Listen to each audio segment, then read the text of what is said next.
ನಮಸ್ತೆ, welcome back to my channel. Actually ಇವತ್ತಿನ vlog ಬಂದು ಶಾವಿಗೆ ಮಾಡೋದು ಹೇಗೆ ಅಂತ ಹೇಳಿ.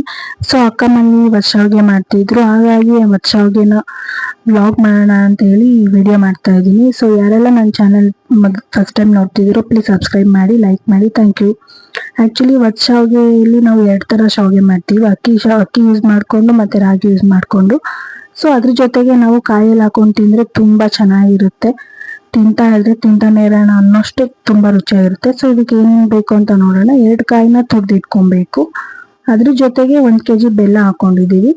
ಸೊ ನಾವಿಲ್ಲಿ ಬಂದು ಒಂದು 15 ಜನ ತಿನ್ನೋಷ್ಟು ಕ್ವಾಂಟಿಟಿ ನಾವು ಮಾಡ್ಕೊತಾ ಇದೀವಿ. ಸೊ ಇದು ಬಂದು ಫಸ್ಟಿಗೆ ನಾವು ಏಲಕ್ಕಿನ ಚಿಚ್ಚ ಹಾಕೊಂಡು ಅದ್ರ ಜೊತೆಗೆ 3 ಟೀ ಸ್ಪೂನು ಗಸಗಸೆ ಹಾಕೊಂಡಿದೀವಿ. ಹಾಗೆ ಹುರ್ಗಡ್ಲೆ 1 ಇಡಿ ಹಾಕೊಂಡು ತುರ್ದು ಇಟ್ಕೊಂಡಿರೋಂತಹ ತೆಂಗಿನಕಾಯಿನ ಸ್ವಲ್ಪ ಸ್ವಲ್ಪ ಹಾಕೊಂಡು ತುಂಬಾ ನುಣ್ಣಗೆ ಪೇಸ್ಟ್ ಮಾಡ್ಕೊಬೇಕು. ನುಣ್ಣಗೆ ಪೇಸ್ಟ್ ಮಾಡ್ಕೊಂಡ್ರೆ ಕಾಯಲ್ಲಿ ತುಂಬಾ ಚೆನ್ನಾಗಿ ಬರೋದು.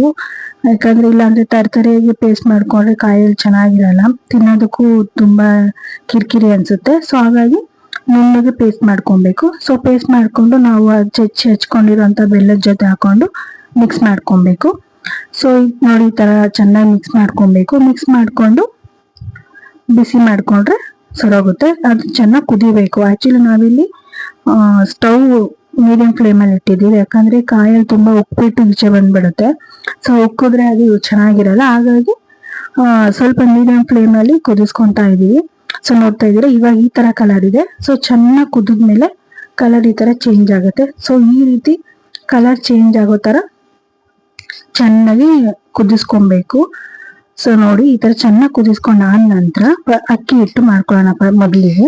ಸೊ ಅಕ್ಕಿ ಹಿಟ್ಟಿಗೆ ನಾವಿಲ್ಲಿ ಅರ್ಧ kg ಅಕ್ಕಿ ಹಿಟ್ಟನ್ನ ಯೂಸ್ ಮಾಡ್ತಾ ಇದೀವಿ. ಸೊ ಒಂದು ತಪ್ಪಲೆಯಲ್ಲಿ ಅದಕ್ಕೆ ಬೇಕಾದಂತ ಎಷ್ಟು ನೀರ್ ಬೇಕೋ ಅಷ್ಟು ಇಟ್ಕೊಂಡು ಸ್ವಲ್ಪ ಆಯಿಲ್ ಹಾಕೊಂಡಿದೀವಿ. ಆಯಿಲ್ ಎಂತಕ್ಕೆ ಹಾಕೊಂತೀವಿ ಅಂದ್ರೆ ಗಂಟು ಕಟ್ಟಲ್ಲ ಅನ್ನೋ ಒಂದೇ ಒಂದು ಕಾರಣಕ್ಕೆ ನಾವು ಆಯಿಲ್ನ ಹಾಕೊಂತೀವಿ. ಸೊ ನೋಡಿ ಈ ತರ ಸ್ವಲ್ಪ ಸ್ವಲ್ಪನೇ ಅಕ್ಕಿ ಹಿಟ್ಟು ಹಾಕೊಂಡು ಚೆನ್ನಾಗಿ ಹಿಟ್ಟಿನ ದೊಣ್ಣೆ ಅಂತಾರೆ, ಹಿಟ್ಟು ತಿರ್ಗ್ಸಂತ ಒಂದು ಕೋಲು, ಆ ಕೋಲ್ನ ಹಾಕೊಂಡು ಚೆನ್ನಾಗಿ ತಿರ್ಗಿಸ್ಕೊಂತಾ ಇರ್ಬೇಕು. ಸೊ ಈ ತರ ತಿರ್ಗಿಸ್ತಾ ಇದ್ದಾಗ ಅವಾಗ ಗಂಟು ಕಟ್ಟಲ್ಲ ಹಿಟ್ಟು. ಸೊ ತಿರ್ಗ್ಸಾದ್ಮೇಲೆ ಏನ್ ಮಾಡ್ಬೇಕು, ನಾವು ತಪ್ಪಲೆಯನ್ನ ಸಪೋರ್ಟಿಗೆ ಇಟ್ಕೊಂಡು ಚೆನ್ನಾಗಿ ತೊಳ್ಸ್ಕೊಬೇಕು. ನೋಡಿ ನಮ್ಮ ಅಕ್ಕ ತೊಳಸ್ತಾ ಇದಾರಲ್ಲ. ಸೊ ಈ ತರ ಚೆನ್ನಾಗಿ ತೊಳಸಿ ಮತ್ತೆ ಒಂದು 5 ಮಿನಿಟ್ಸ್ ಮೀಡಿಯಂ ಫ್ಲೇಮ್ ಅಲ್ಲಿ ಬೇಯಿಸ್ಕೊಬೇಕು. ಸೊ ಬೇಯಿಸ್ಕೊಂಡಿದ್ದಾದ ನಂತರ ಈ ತರ ಚೆನ್ನಾಗಿ ನಾದಿ ಮುದ್ದೆ ಮಾಡಿ ಇಟ್ಕೊಬೇಕು. ಸೊ ನಾವು ರಾಗಿ ಮುದ್ದೆ ಮಾಡಲ್ಲ, ಸೊ ಆ ತರ ಮುದ್ದೆ ಮಾಡಿ ಇಟ್ಕೊಬೇಕು. ತಪ್ಪಲೆಲ್ಲ ಹಾಕಿ ಇಟ್ಕೊಬೇಕು, ಇಲ್ಲಾಂದ್ರೆ ಬಿಸಿ ಆರೋದ್ರೆ ಶಾವಿಗೆ ಚೆನ್ನಾಗಿ ಬರಲ್ಲ. ಸೊ ನಾವು ಈ ತರ ಶಾವಿಗೆ ಸೈಜ್ ನೋಡ್ಕೊಂಡು ಉಂಡೆ ಮಾಡಿ ಈ ತರ ಅದ್ರೊಳಗಡೆ ಹಾಕಿ ಅದನ್ನ ಪ್ರೆಸ್ ಮಾಡ್ಬೇಕು. ಸೊ ನಾವು ಅದು ಒತ್ತಿದಾಗ ನಮ್ಗೆ ಸರ್ಕಲ್ ಟೈಪ್ ಈ ತರ ಶಾವಿಗೆ ರೆಡಿ ಆಗುತ್ತೆ. ಸೊ ತುಂಬಾ ಟೇಸ್ಟಿಯಾಗಿರುತ್ತೆ, ಹಾಗೆ ತುಂಬಾ ಹೆಲ್ತ್ಗೆ ತುಂಬಾನೇ ಒಳ್ಳೇದು. ಸೊ ಹಳ್ಳಿ ಕಡೆ ತುಂಬಾ ಮಾಡ್ತಾರೆ ಇದನ್ನ. ಸೊ ಸಿಟಿ ಕಡೆ ಎಲ್ಲ ಸ್ವಲ್ಪ ಕಮ್ಮಿ ಹೋಗಿರ್ಬೋದು, ಬಟ್ ಹಳ್ಳಿ ಕಡೆ ಚೆನ್ನಾಗಿ ಮಾಡ್ತಾರೆ. ಸೊ ಅದೇ ರೀತಿ ನಾವು ಸೇಮ್ ರೆಸಿಪಿನೇ, ಆದ್ರೆ ಅಕ್ಕಿ ಹಿಟ್ಟು ಬದಲು ರಾಗಿ ಹಿಟ್ಟನ್ನ ಯೂಸ್ ಮಾಡ್ಕೊಂಡಿದೀವಿ. ಸೊ ಯಾರೆಲ್ಲ ಮಕ್ಕಳು ರಾಗಿ ಮುದ್ದೆ ತಿನ್ನಲ್ವೋ ಅವ್ರಿಗೆ ಈ ತರ ಒಂದು ಶಾವಿಗೆ ಮಾಡಿ ಸ್ವೀಟ್ ಹಾಕಿ ಕೊಡಿ, ತುಂಬಾ ಚೆನ್ನಾಗಿರುತ್ತೆ. ಹಾಗೆ ತುಂಬಾ ಹೆಲ್ತ್ ಬೆನಿಫಿಟ್. ಆಕ್ಚುಲಿ ಅಕ್ಕಿ ಹಿಟ್ಟಿಗಿಂತ ರಾಗಿ ಹಿಟ್ಟಲ್ಲಿ ತುಂಬಾ ಹೆಲ್ತ್ ಬೆನಿಫಿಟ್ ಇದೆ.